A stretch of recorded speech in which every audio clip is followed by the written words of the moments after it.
Hello everyone, welcome to my channel. This is the second lecture on states of matter, and in today's video I will be discussing about the ideal gas equation. In the previous video I have discussed about the gas laws. So those gas laws can be used to get this ideal gas equation. Okay, and few numericals also will be solving based on this. It's a very important topic. Right, so first thing is, which laws are we using? We have discussed 4 laws, right? So out of that 3 laws are used. So I'm just writing them in this order so that you can remember. We use 3 laws, A, B, C. Now A is Avogadro's law. We use Avogadro's hypothesis, more commonly we call this as Avogadro's hypothesis. Then B is for Boyle's law. Then C is Charles' law. So we take help of these 3 and then we will get the ideal gas equation. What is Avogadro's hypothesis saying? It is saying that V is proportional to N. What was constant there? Pressure and temperature was constant. And for Boyle's law, we had V is inversely proportional to pressure, where we have temperature and number of moles constant. For Charles' law, we say volume is proportional to temperature, wherein number of moles and pressure is constant. So all I have written in this format saying volume is related to N, volume to pressure, volume to temperature. So when we combine this together, what we have in the numerator is volume is proportional to N T by pressure. Right, now we can remove this proportionality sign. So you can put a constant here, that is V is equal to, here you put a constant as R, universal gas constant R, and then you have here N T by P. Now we can write in a better form which we normally remember, that is PV is equal to nRT. PV is equal to nRT. This is ideal gas equation. This is called as ideal gas equation, wherein you know what all are the terms standing here for. We know that P for pressure, that we have already discussed that there are 4 measurable properties of gases. V stands for volume, N for number of moles, T is for temperature. And what are their units, their different conversions? Please watch the previous video. We have already discussed in that. Now R is a new term for you. Now what is this R? R here is universal gas constant. It is universal gas constant. It is constant for all the gases. Okay. Now what is the value? How you get the value? That we'll discuss. Okay, now we can write here from this ideal gas equation PV is equal to nRT, we can write what is R. R is equal to PV by NT. Okay, now what will be the value? Normally we take pressure in, this we normally take in atmosphere, this we take in liter, this of course is number of moles, this we are using in Kelvin. So to get the value, we just take help of this. 1 mole of any gas at STP occupies 22.4 liter. 1 mole of any gas at STP will occupy 22.4 liters. Okay, so now we can just put the values. Now what is R? R, what is the pressure at STP? 1 atmosphere. Volume at STP? 22.4 liters. Number of moles at STP? Here, I mean this particular thing, we are taking 1 mole only. So 1. Temperature? Kelvin 273. Okay, so when you solve this value, it comes out to be 0.0821. Now, we can just note down the units from here. What was this? Atmosphere and liter. Okay, just for writing, most of the time you will find liter written first. So liter, atmosphere. It's same thing, atmosphere, liter. Then this is in the denominator. Okay, so per Kelvin per mole. Both are in the denominator. So it will be per Kelvin per mole. Did you understand that? How are you getting the formula? How are you getting the value for the universal gas constant? From this statement, 1 mole of any gas at STP occupies 22.4 liters. So we have put pressure, 1 atmosphere, then volume, 22.4 liters. This in moles, 1 mole, and this is Kelvin 273. So when you solve, you'll get this value. So most of the numericals, we will be using this as the R value. So you can remember this value. Okay, apart from that, you also have R values as 8.314 joule per Kelvin per mole. When we are using in energy, that is in thermodynamics, not in this chapter, not in states of matter. If we want, we can write down in ergs too. It will be 8.314 into 10 to the power 7. It will be ergs per Kelvin per mole. You can write down in ergs. Okay, so same way you can convert this into calories, joule into calories, and write the value here as actually it is 1.98, but just rounded up we are writing as 2 calories. So it will be 2 calories per Kelvin per mole. Okay, I hope this part is clear. You have that relation, no? Okay, like 1 calorie is equal to 4.2 joules. So using that, joules you have converted into calorie. Actually it is 1.987, but just rounded up to this value. Okay, there is one more R value you will come across, that is in bar. Okay, so that value is 0.083 bar, and volume there used is decimeter cube per Kelvin per mole.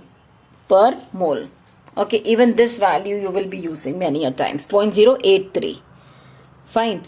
So from here we started with the ideal gas equation and we got so many R values. In this chapter, more common will be this one and this one. These two values will be required for solving the numericals. Clear? Now, one more thing. You can also write down that ideal gas equation in terms of density. At times you are asked to calculate the density, then what are you going to do?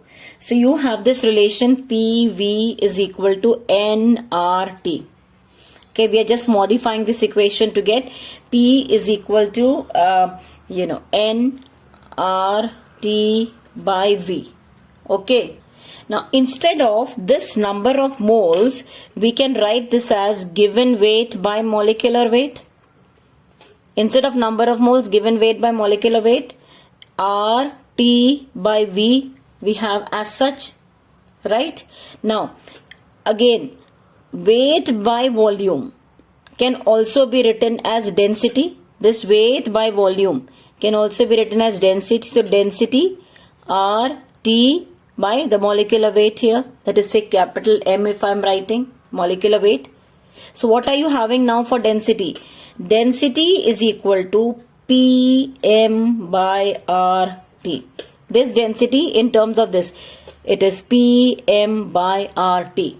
This is the final formula which we will require to solve the density. Yeah, I hope you follow. Just check it. PV is nRT. Then I've just brought that volume down. Number of moles I wrote it as weight by molecular weight. Weight by molecular weight. Then this weight by volume I removed it as density. Then I wrote it as density is equal to PM by RT. I hope it is clear till here. Yeah, one more thing here. You have that ideal gas equation is PV is equal to nRT. Right. So we can also write down like this, PV by T is equal to nR. If I am talking about 1 mole of gas, if number of mole is equal to 1, I can write it as PV by T is equal to R, that is the constant. PV by T is equal to R, that is the constant. So this equation can be used to calculate in case we are having pressure, volume and temperature, all three involved in one. So in that case you are having here as equation of state. Equation of state conditions 1 and 2, if they are mentioned, we will be using this as P1 V1 by T1. That is the product of pressure volume by temperature. PV by T is constant. So P1 V1 by T1 is equal to P2 V2 by T2. Even this equation we require for numerical. This is the equation of state. Fine? Yeah. Suppose you have a question like this. Calculate the temperature at which this much mass of nitrogen will occupy volume this and itna pressure. So based upon the data, we have to decide like what formula is to be used. You have weight given, volume, this and temperature. So it appears to be ideal gas equation type. So PV is equal to nRT, in which you know pressure, you know the volume, you know the temperature, you know this value. In this, we do not know the mole. No, temperature, yes, it is to be calculated. Temperature, we do not know. Using this mass, we can calculate the number of moles. Right, the temperature was not known. So we can just use this formula.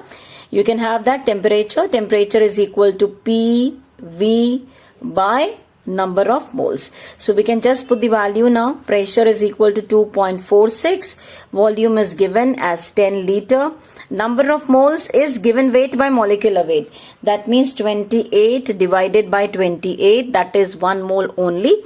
So when you solve this, the temperature comes out to be 299.6 Kelvin.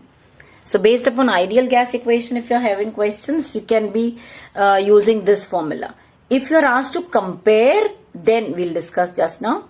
Now let's discuss the next question. Now it says 300 liter of ammonia. Let us go on writing the data given here. Volume of ammonia is given as 300 liters. The temperature T1 is given as 20 degrees Celsius. Okay. Then which we can convert into Kelvin as 293 Kelvin. And the pressure is given as 20 atmosphere. This is the first condition given. It's allowed to expand in space. So the volume now becomes, according to the question, 600 liters and the pressure is now 1 atmosphere. They're asking you calculate the drop in the temperature. That means you will first find out this T2 and then you have to calculate the difference of the two. So we will be using that equation of state P1 V1 by T1 is equal to P2 V2 by T2. So we can substitute the things given here. Pressure is 20 into 300 ml. Temperature is 293.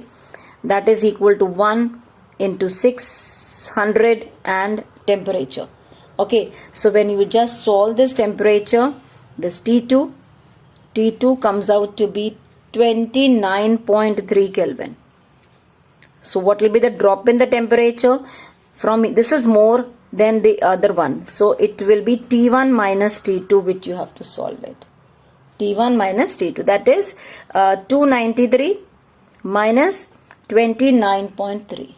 Okay. So it will be 263.7 Kelvin.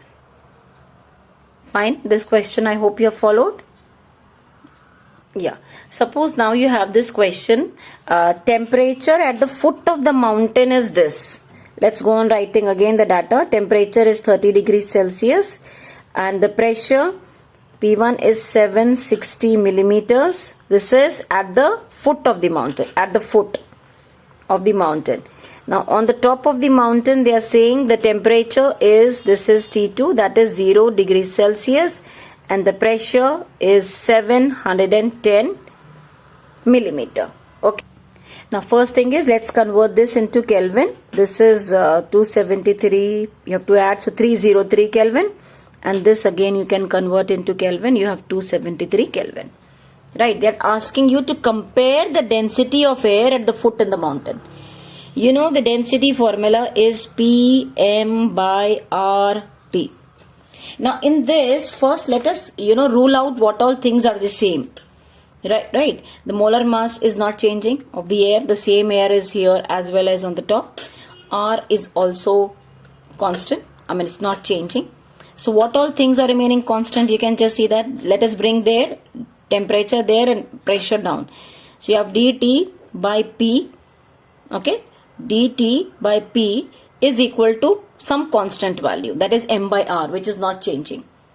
Now this we are going to compare for the two, right? So you will be using this as d1 T1 by P1, right, is equal to d2 T2 by P2, wherein they're asking you to solve d1 by d2 ratio. That means d1 by d2 will be equal to, let us bring it here, it will be P1 T2 divided by P2 and T1, right? I hope you have followed this. This I've removed it because it was constant. So this dt by, this is density, into temperature by pressure remains constant. So that I have compared for 2. Now I can just put on their values. So their values are initial pressure 760. The final temperature is 273 divided by the final pressure is 710 and the initial temperature is 303. So this ratio, when I find, this comes out to be 0.964 by 1. So this is the ratio. Clear? Practice these numericals till then. Okay, one separate video I will be sharing with you all only for the numericals based on all the laws and ideal gas equation. Thank you for watching.